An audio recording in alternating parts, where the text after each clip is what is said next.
નમસ્કાર મિત્રો, આપણે જે બેંકની લોન બાબતની થોડા ટાઈમ પહેલા 2 દિવસ પહેલા એક વિડીયો મૂક્યો હતો, તો આજે એ વિડીયો લાખો લોકોએ જોયો છે. અને આ સંજયભાઈ ડિંડોલીથી આવો છો ને ભાઈ તમે? હા, ડિંડોલીથી આવે છે. અને આ પરિવાર છે, એનો બાબો પણ છે, એ ઘેર છે, આ એના વાઇફ છે, એની દીકરી અને સંજયભાઈ ત્રણેય ઘરમાંથી 2 ઘર થયા છે.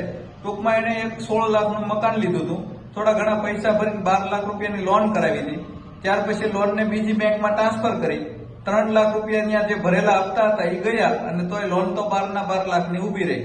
બરાબર છે. અત્યારે હવે કોરોના કાળ પછી સમય ખરાબ આવતાની સાથે 35,000-30,000 રૂપિયા મંથલી કમાણી હતી એની, એ આવક બંધ થઈ અને અત્યારે 10,000 થી 15,000 રૂપિયા મંથલી એની આવક છે. આ બેન ઓડિશાના છે. તમે ક્યાંના છો? મહેસાણા વિસ્તારના છે. એટલે આ બેન જયારે ઓડિશા મળવા ગયા એના પિયરમાં, ત્યારે બેંકે સીલ લગાવી દીધું છે. અત્યારે આ લોકોને ઘરનું કોઈ ઠેકાણું નથી. અહીંયા આપણી ઓફિસ સુધી આવ્યા છે, વિડીયો જોયો છે. એટલે ટૂંકમાં સંજયભાઈ એવા કઠણ માણસ છે કે એને બીજા કાંઈ વિચાર નથી આવતા. અત્યારે અલગ અલગ જગ્યાએ મદદ માગી રહ્યા છે. એના સગા સંબંધી મિત્ર સર્કલમાં પણ આ બધી વાત ફેલાય એના માટે, અને લોકો જાગૃત થાય કે તમારે જો પછીની વેવડી પોઈન્ટ કરવાની આપણે વાત કરી છે ને, તો તમારી પાસે 50% 70% પેમેન્ટ રોકડું હોય તો તમે લોન કરાવી શકો. બાકી જો લોન કરાવવાથી કેવી હાલત આવે છે અત્યારે આ સંજયભાઈને, એને ક્યાં જવાનું છે એ અહીંથી ઉભા થયા પછી એને ખબર નથી. ટૂંકમાં એના ઘરને સીલ લાગેલું છે અને ઘરના બધા સભ્યો અલગ અલગ જગ્યાએ રહી રહ્યા છે. એટલે સંજયભાઈ, તમે કેટલા સમય પહેલા લોન કરાવી હતી ભાઈ? મેં લગભગ 3 વર્ષ પહેલા લોકડાઉન કોરોના પહેલા કરાવડાવી. બરાબર. કેટલી લોન કરાવી હતી તમે? 10,65,000 ની બેંક ઓફ બરોડામાં. બરાબર. પછી લોન ફેરવી તમે બીજી બેંકમાં લઈ ગયા?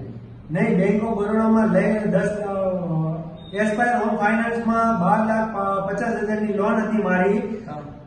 એનો હપ્તો 15,615 આવતો હતો, રેગ્યુલર ભરાતો હતો. મને 14% ઇન્ટરેસ્ટ હતો અને ઇન્ટરેસ્ટ વધારે પડતો હોવાથી મેં લોન ટ્રાન્સફર કરાવડાવી બેંક ઓફ બરોડામાં.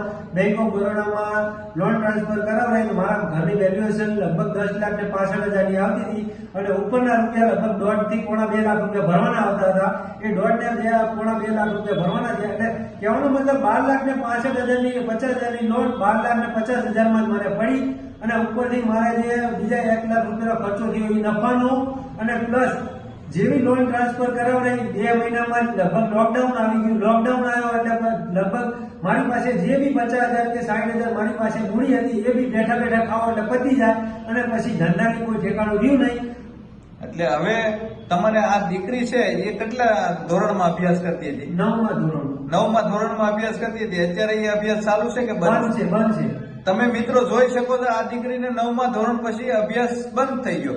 આ લોન તમને શું નથી કરાવતી. તમે જો પહેલા વિચાર નથી કરતા તો તમારે કેવી પરિસ્થિતિનો સામનો કરવો પડે ને, એની જાગૃતિ માટે આપણે આ વિડીયો બનાવ્યો છે. વિડીયોને ખૂબ શેર કરી દેજો, લોકો સુધી પહોંચાડજો. જે નાના મધ્યમ વર્ગના લોકો છે ને, એ કોઈ આશા અપેક્ષાની સાથે કોઈ જગ્યાએ ઘરનો આશરો કરવા જાય છે, પછી એવો એને શિફ્ટીમાં આવી જાય છે, પછી કોઈ બાજુ જવાનો રસ્તો રહેતો નથી. જેમ આ સંજયભાઈ, તમે લોન કરાવો પણ તમારી આવક ફિક્સ હોવી જોઈએ, અથવા તો કોઈ નોકરીમાં તમારો પગાર ફિક્સ હોવો જોઈએ, અથવા તમારી પાસે 70% પેમેન્ટ રોકડું હોવું જોઈએ, તો જ તમે આમાંથી બહાર નીકળી શકો. નકર ગમે ત્યારે સમયને સંજોગ એક સરખા હોતા નથી. ધંધાની અંદર મંદી તેજી હોય છે. આ દીકરીનું 9મા ધોરણથી એનો અભ્યાસ છૂટી ગયો. એટલે આ લોન કરવાથી શું પરિણામ આવે છે ને, એની જાગૃતિ માટે છે.